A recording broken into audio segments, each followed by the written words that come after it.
اگر بیان کوئی کرے تو اس کی وضاحت بہت ضروری ہے۔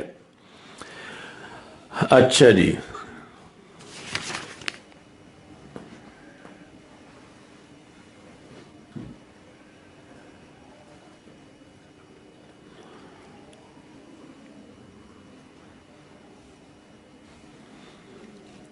تو آپ لکھتے ہیں کہ تابعین سے لے کر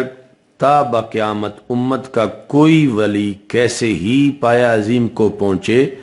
صاحب سلسلہ ہو یا بانی ہو، یعنی کسی سلسلے کا، خواہ غیر ان کا، یعنی کوئی ولی صاحب سلسلہ، جس طرح نقشبندی سلسلہ کا ایک عظیم ولی ایک بانی ہے، چشتی سلسلہ کے بانی ہیں، یعنی اس طرح وہ صاحب سلسلہ ہو یا ان کے علاوہ، ہرگز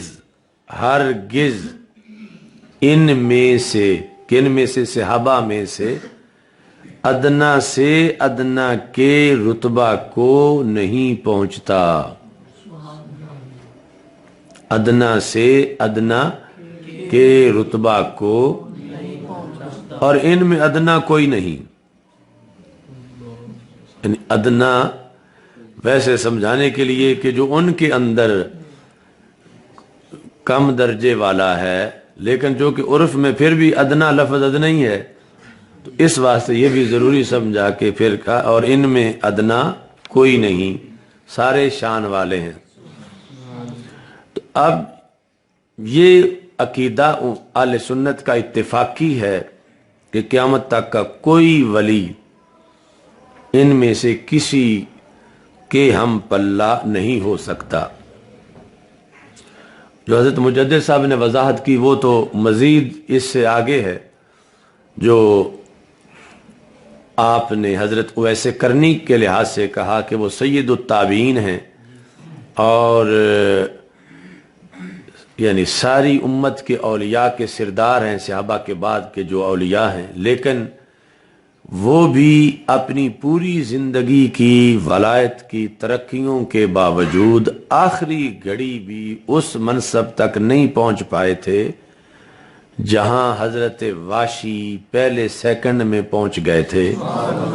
کہ جب انہوں نے اسلام قبول کیا تھا، حالانکہ قاتل حضرت امیر حمزہ تھے، مگر صحابیت اس شرف کا نام ہے کہ جب صحابی بنے تو اس پہلی گھڑی میں ان کا اتنا اونچا مرتبہ تھا، ایک گھنٹے کے بعد کتنا ہوگا، ایک سال کے بعد کتنا ہوگا، اور ادھر حضرت اویس کرنی اپنی زندگی کی آخری گھڑی میں بھی وہ مقام نہیں پا سکے تھے۔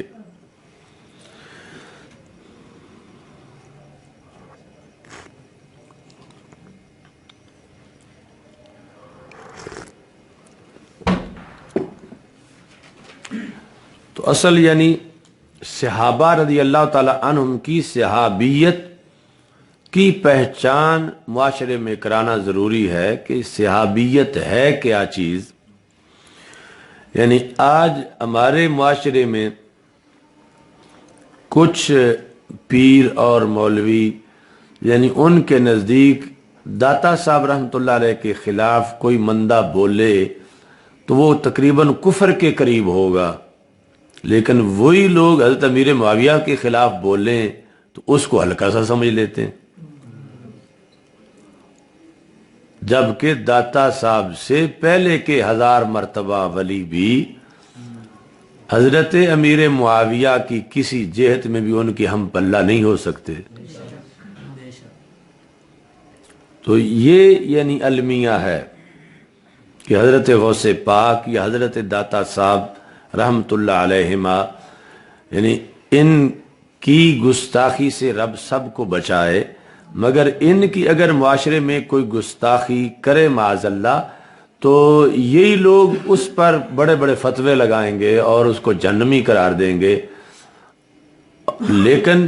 دوسری طرف یعنی حضرت غوث پاک اور حضرت داتا صاحب جنہیں اپنا امام مرشد رہنما تسلیم کرتے ہیں اور اس مسلک پر ہیں کہ ہزاروں لاکھوں بعد کے ولی کسی ایک صحابی کے ہم پلہ نہیں ہو سکتے، تو اس کے باوجود صحابی ماننے کے باوجود حضرت امیر معاویہ رضی اللہ تعالیٰ عنہ کو پھر یعنی زبان درازی ان کے خلاف یا اشارتاً کنایتاً یا کسی طرح توہین، یہ یعنی کس طرح ایک انسان جو عقل مند ہے، صاحب ایمان ہے، وہ یہ دھندا کر سکتا ہے۔ اچھا جی، اور ان میں ادنا کوئی نہیں۔ تو یہ جب بھی اگر گفتگو کرتے وقت سمجھاتے ہوئے تم یہ کہہ دو بیٹھو کہ ادنا سے ادنا صحابی، تو ساتھ یہ جملہ بھی ضرور بولو کہ ان میں ادنا کوئی نہیں۔ رسول اللہ صلی اللہ علیہ وسلم کے ارشاد صادق کے مطابق اوروں کا کوہ احد کے برابر سونا ان کے نیم سا تقریباً 2 کلو جو کے برابر نہیں۔ جو قرب خدا انہیں حاصل دوسرے کو میسر نہیں، اور جو درجات عالیہ یہ پائیں گے غیر کو ہاتھ نہ آئیں گے۔ ان سب کو بالاجمال پرلے درجے کا بر و تقی جانتے ہیں۔ برن وہ صفت مشبہ رب ان کے وزن پر، کہ اہل سنت کے عوام اور خواص سارے ہی ان صحابہ کو پرلے درجے کا بر، نیکوکار، تقی، پرہیزگار، متقی جانتے ہیں،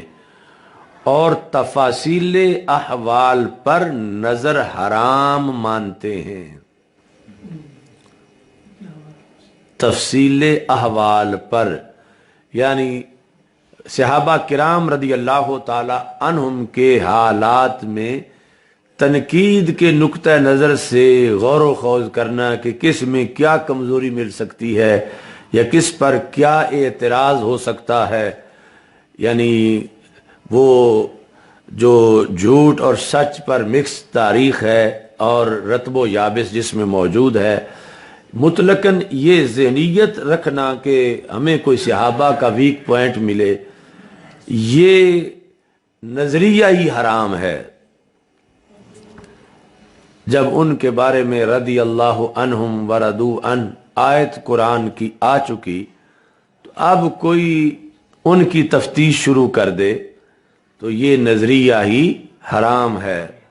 تو اس واسطے کہا کہ تفاصیل احوال میں